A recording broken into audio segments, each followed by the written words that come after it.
In today's episode, we'll discuss the importance of working with faculty, staff, and admissions committees to build consensus on the value of holistic review. Let's talk about holistic success.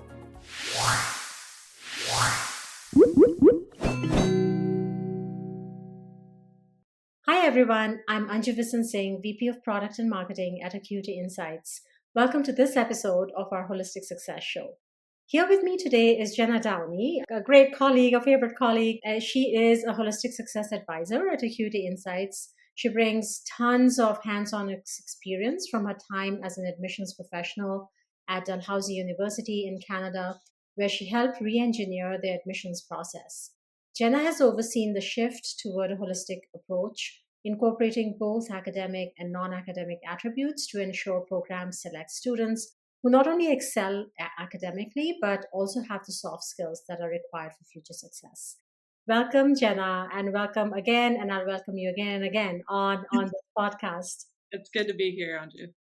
Great. Okay. So let's get started. My first question is really around, we recently had a conversation in another episode, which got released recently, about how programs can go about taking a data-driven approach to holistic admissions.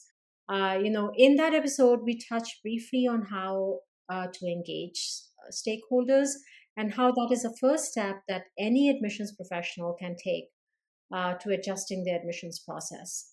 What do you think about this whole process, and why do you think it's important to engage stakeholders early if programs want to make their process more holistic?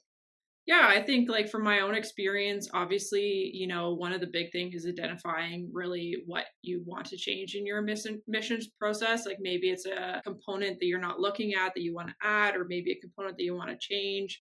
Maybe it's part of the process that you want to do differently, or maybe it's utilizing your resources. And that's really the nuts and bolts of it. But really, when you think of change and managing change in any organization, a big component of that is like the human aspect of change, right? And so you have those individuals that are subject matter experts that you're going to need their input in terms of the changes that you're looking to make. You have those that you need to gain their approval in order to actually action the changes. You have those that are actually, implementing the changes and have to, deal with the day-to-day changes. And then you have those that are actually the ones that, when the changes come into effect, are actually carrying out those changes and how they differ from what you're currently doing. So you have all these buckets of individuals in your admissions process or within your faculty or even at the institution level that you're going to want to start to engage with fairly early on because, like I said, having an idea or having a concept that you want to change in your admissions is one thing, but really managing the human aspect is probably the part that takes a little bit more time and a little bit more effort in order to get it passed and to achieve that more holistic admissions process overall. Yeah, thank you for sharing that, Jenna. I mean, there is a lot of change that you're bringing about with like re-engineering any process. So really thinking about who will be affected, whose approval you need, and really mapping that out is super important. So we talked about the why. Now let's look at the what. Mhm. What, in your opinion, and your experience, are Mhm. some strategies that can be effective in educating and also in engaging all these constituents about the value of holistic admissions? Yeah, I think, the big thing about the strategies is really first off is understanding your organization's like change structure within your institution or within your program. It might look a little different. There might be groups of people that you're going to want to engage with. And there's that education piece that comes if you're truly looking to make holistic admission changes. Again, it's not a new concept, but it might be new for some folks. So, really understanding who those folks are and identifying all those relevant stakeholders in the different groups that I was speaking about earlier. And then the timeline that all of this needs to happen. I think that's like a big thing, especially when you're making admission changes because we engage on cycles and universities run on cycles. So really understanding, okay, where do you want to get to? Where's that end goal that you're getting to? What's the timeline that you're trying to achieve? And then working backwards and understanding all the different folks that you need to engage with, either to get their input or to educate or to train and things like that. So really, I think the first step is understanding that change structure within your institution, within your program, And then for my experience too, was really understanding all the different stakeholders, what input we needed from them. So, for example, my past experience, we ended up removing the GMAT was one of the big changes that we ended up doing, and that was something that was a conversation that took a little while, but part of that was understanding we wanted input from the faculty area group within the program that actually dealt with quantitative learning as part of the program, right? And so Mhm. we were going to remove this as part of our admissions, and we had the data to back up that removal, but we wanted to make sure that we had buy-in from the actual professors and those that were actually going to teach the students that were admitted without something like a GMAT, where it's a quantitative admissions tool. So that was part of us identifying them as important stakeholders and those that we wanted to engage with, understanding that, the ultimate goal was to make our admissions more equitable and holistic overall. And this was a piece of that component. So they were someone that we identified and we wanted to engage with on a regular basis to make sure that we had their support. And then I think another part of this is also just analyzing the different groups that you're going to engage with. Mhm. You think of committees, oftentimes there's a chair of a committee. That's a really important stakeholder that you're going to want to have on your side, hopefully pretty early on the process, because they can influence others on your behalf. I Mhm. always talk about champions when I've gone through like changes in the past. And really, when you have, a few folks that are your champions, that can really help not only with the education piece around holistic admissions, but just with, the whole concept of getting folks engaged, getting folks understanding what you're trying to achieve, but that overall buy in as well. Yeah, that is, all of these pieces are so important. And it sounds like so much of it is really that mapping of everyone that needs to be involved, making sure you connect with each one of them before, get the input, but also take them along the process, even as things develop. Yeah, and I think there's even a way that you can visually map it where folks are at in the process. Obviously, you want to get as many people on side so that you can get the approval and action, what the change you're trying to make. But everyone's going to be at a different point throughout that journey, right? And so, one thing that I've done in the past was identify the different stakeholders, how relevant they are to the change that we're making. If there's someone that's really relevant, what type of information do they need? Is it data type of information? Is it more, meeting with other programs that have done similar changes so they can hear stories and understand the impact of that change?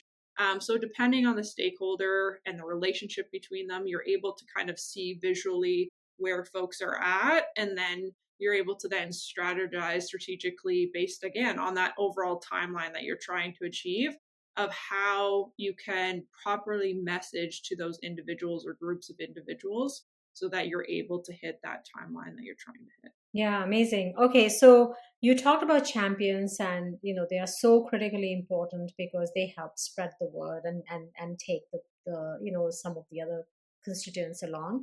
Mhm. There are people at the other end of the spectrum who are not champions, who are probably struggling with change. So what is your advice on how you take them along as well? Resisting change is a natural human reaction. We all like situations that are predictable, and I think within higher education, we when we do these cycles, we kind of get used to what we've always been doing. So when we propose changes, sometimes there's going to be, or you're likely to experience resistance in terms of the different groups of people that you need to get buy-in from. So I don't think it's something to get discouraged by. I think it's just a natural part of it. I think the two main reasons based on like my experience and understanding of like managing change is like, first off, is like lack of awareness and understanding of why you're trying to make the change. And I think that comes into like that education piece.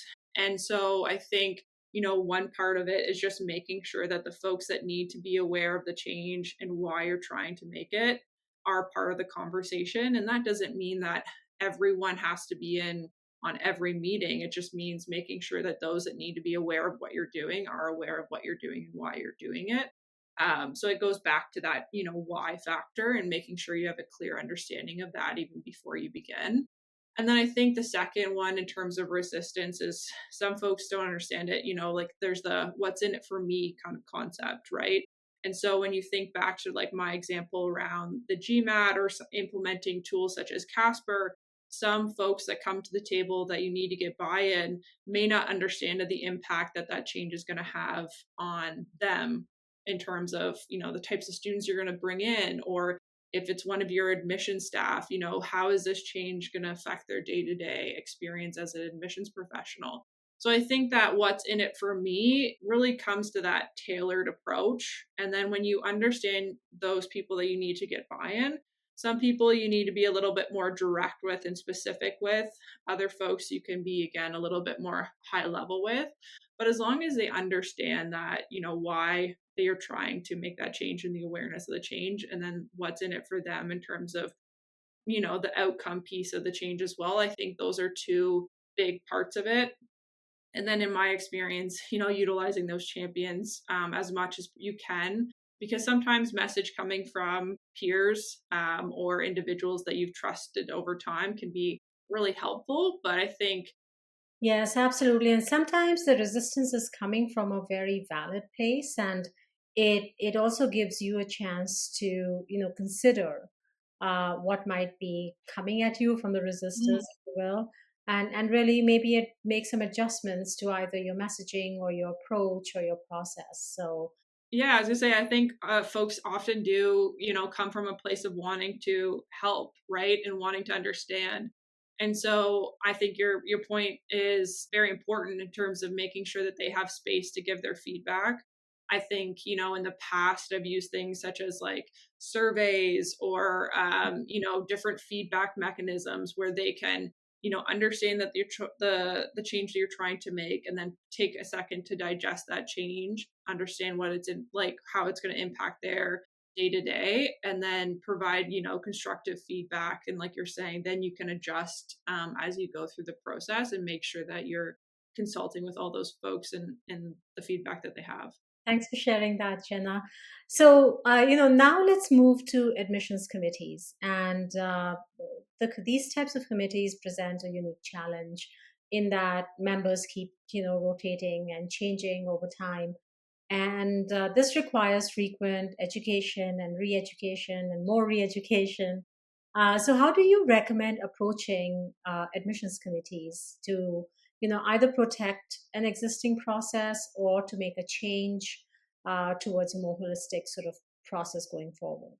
Yeah, I think it's really comes down to that commitment of educating each cycle and making sure everyone's on the same page, even if a change has happened or not. And I think one recommendation that I'll make, and it's not even, from my own experience, it's from experiences that I've gained through this role, is, recently on a conversation with a school, and we were talking about holistic admissions and what he does when how he approaches holistic admissions for his program. And we really talked about how, like, every year they're very intentional of creating a whole half day where anyone involved from, like, that's going to be involved from a holistic admission standpoint, reviewing files on a committee, is in a space virtually or in a room. And so that everyone can be educated in all the different components of your admissions process for that upcoming year. And I think we need to assume that not everyone's on the same page, and then take that time and carve out time for your team or for your committee to really understand. So maybe it's, for example,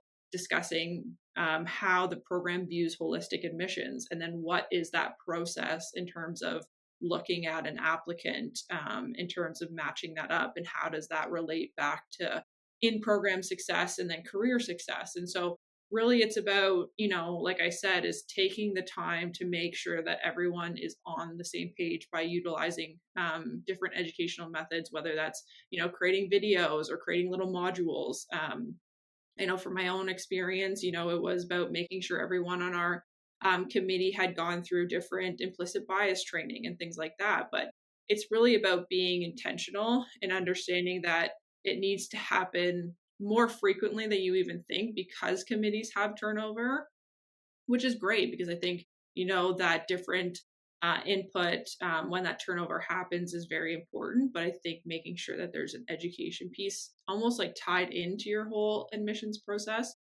can be very, vital to making sure that's success year after year. Thank you, Jenna. Yeah, I mean, this is something that I think that that strategy that you're talking about, which is like once a year, just get everyone on the same page. And if there's an internal champion at the university that can do that, that is always great. So it's a great piece of like it's a great strategy for anyone who's leading admissions at a university or a program to think about. So with all of that, what is the one final takeaway that you would want people to remember as an if nothing else, I will do this? I think the most important thing when you're someone that's in the process of helping create admission changes is to be able to listen to folks and gather that information. I know it can be sometimes a long journey or can be a short journey depending on your structure and how your approval process is. I think going back to your point that you made about usually people are coming at it from a good place and wanting to help and wanting to have input. And so really understanding and providing that space, like I said, whether it's through a survey or whether it's through a one-to-one or, a focus group or whatever you want to do, or just like a plain old meeting. But like having space where folks can actually outline, what their concerns are or what they really like about the change, either or, and then being able to take that and then creating actionable items. I think that's a big thing because, again, going back to the cycle and the nature of admissions in higher ed, you need to give yourself a good runway time to make the changes. So, having that ability to track what progress you need to hit and then being able to make actionable items once you got that feedback and you've engaged with all of your stakeholders, I think is an important part. And something that, from my own experience, I've seen to be a benefit. And then in this current role and working with other folks, seems to be the part. And if you have that internal champion, great. If you need to, explore external resources, again, that's something that, for holistic admissions that we're able to offer through folks that we have here that are able to provide that expertise. But yeah, I think listening, being able to have actionable items, and then engaging with subject matter experts is my long-winded answer to your question. No, it's a great one. There are no easy, straightforward answers here. So thanks so much for sharing that. Also, for those of you that may not know, Jenna has done a full webinar or full sort of presentation on this for as part of our holistic success course, which exists in a holistic success academy or holistic admissions course in a holistic admission academy. If you'd like to check it out, the link is in the notes of this episode. So thank you so much for taking all this time, Jenna, and sharing all of this with us. I find like no matter how much I talk to you, like either in these kinds of episodes or off, I always learn something new and many times, many new things. So thank you Well, I so appreciate the opportunity. And like I said, I think, I'm happy to share my own experience, but I also have the opportunity now to learn from others. So it's always an opportunity for me to share what I'm continuously to learn in this position as well. Yeah, such a good point because you talk to so many admissions leaders Mhm. across so many different programs Yeah, all the time. So yeah, yeah, exactly. all of this to say we will bring you back. Awesome. All right. Thank you again, Jenna. And to all of you, thanks for watching and listening. If you haven't already subscribed to our show, please do so and share the episode with any colleague who might find it useful. We have episodes coming out at regular intervals all the time. Catch you in the next episode. Thank you.